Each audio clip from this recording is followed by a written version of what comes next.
పర్టిక్యులర్‌గా ఈ ప్రాజెక్ట్ కూడానండి చూస్తుంటే ఎంత బా అనిపిస్తుందంటే, వస్తుంటే చూసానండి ప్రాజెక్ట్‌ని గూడా.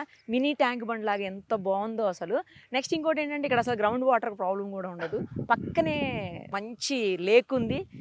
బిల్డింగ్ పడిపోయిందంటే లేక్ వ్యూ బాగా కనిపిస్తది. చుట్టుపక్కల గూడా మొత్తం కాలేజెస్, స్కూల్స్ అన్నీ కనిపిస్తున్నాయి. మీరు చెప్తుంటే కూడా విన్నాను నేను అన్నీ. అవును.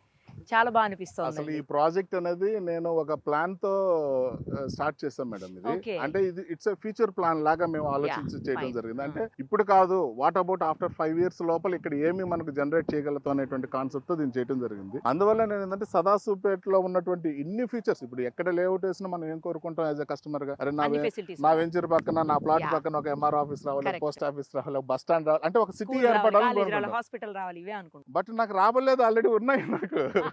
ఆల్రెడీ ఏవైతే ఉన్నాయో వాటికి దగ్గరలో నేను వెంచర్ వేసుకోవడం జరిగింది. బై గాడ్ గ్రేస్ మాకు ఇటువంటి ప్రాపర్టీని దొరకడం జరిగింది మాకు. అందుకే గోల్డెన్ సిటీ అయింది. Golden city madam, really it's a golden city అండి. Yeah, yeah. ఎందుకంటే ఇక్కడ ఒక రకంగా చెప్పాలంటే ఇప్పుడు అపార్ట్మెంట్ కట్టుకోవచ్చు మేడం. మన పక్కనే చూడండి ఎంఆర్ఎఫ్ఓ అపార్ట్మెంట్స్ ఉన్నాయి, జ్యోతి సినిమా Yes. థియేటర్ ఉంది, కాలేజెస్ ఉన్నాయి, స్కూల్స్ ఉన్నాయి, hospitals 100 bed hospital madam. Recent గా 100 బెడ్ హాస్పిటల్ మనకు జస్ట్ ఒక హాఫ్ కిలోమీటర్ వాకబుల్ డిస్టెన్స్ లో హైదరాబాద్ కూడా చాలా దగ్గర. 35 మినిట్స్ లో హైదరాబాద్ నుంచి వచ్చేయచ్చు. సో ఇప్పటికిప్పుడు అపార్ట్మెంట్లు కట్టుకునేటువంటి ప్లేస్ అండి ఇది. ఇంకా ఇండిపెండెంట్ విల్లాస్ కానీ అసలు అల్టిమేట్ గా ప్లాన్ చేసుకోవచ్చు అండి. ఇన్వెస్ట్మెంట్ పర్పస్ లో రావాలి అనుకునే వాళ్ళకి ఏం సజెస్ట్ చేస్తారు మీరు? అంటే ఇన్వెస్ట్మెంట్ కోసం మాత్రమే ఉండొచ్చా, లేదంటే కట్టేసుకొని ఉండటానికి కూడా అవకాశం ఉండే అన్ని ఇప్పుడు రకాలుగా? ఇన్వెస్టర్ అనేవాళ్ళు మనకు ఆలోచించేది మేడం, నేను పెట్టిన డబ్బులకి నాకు పెరగాలి రేట్. కరెక్ట్.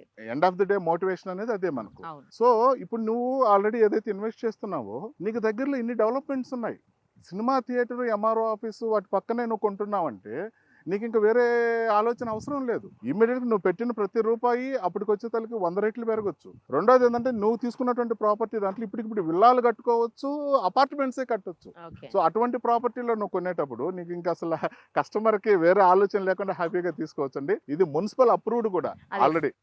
ఇప్పుడు మనం కొన్ని దగ్గరలో వేస్తే మున్సిపాలిటీలో కలిసొద్దు సార్ అని చెప్తుంటాం. కరెక్ట్. బట్ ఇక్కడ ఆల్రెడీ కలిసి ఉంది, వార్డ్ నెంబర్ 3 కిందకి వస్తుంది. ఓ మన డాక్యుమెంట్స్ లో కూడా మనం స్పెసిఫై చేపిస్తాం సదాశివపేట మున్సిపాలిటీ వార్డ్ నెంబర్ 3 అని చెప్పి. సో ఇమీడియట్ గా మున్సిపాలిటీ థింగ్స్ వాళ్ళకి స్టార్ట్ అయిపోతాయి. సో కన్స్ట్రక్షన్ చేసుకోవాలన్నా అపార్ట్మెంట్స్ కానీ విల్లాలు కానీ బెస్ట్ ప్లేస్, ఒక మంచి రెసిడెన్షియల్ కాలనీని మనం డెవలప్ చేసుకోవచ్చు మరి. ఆ ఉద్దేశంతో నేను ఇక్కడ ప్లాన్ చేయడం జరిగింది.